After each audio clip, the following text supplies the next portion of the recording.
Karovotiwa, St. Pope John Paul II, the Great Father and Doctor of the Church, 1983, August 23, to young people of England and Wales.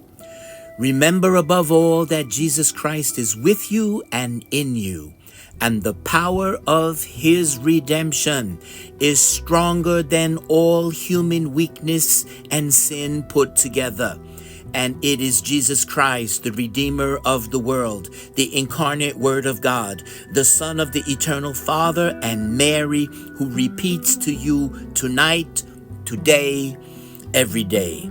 Walk in faith, stand by my side, remain in my love, follow me.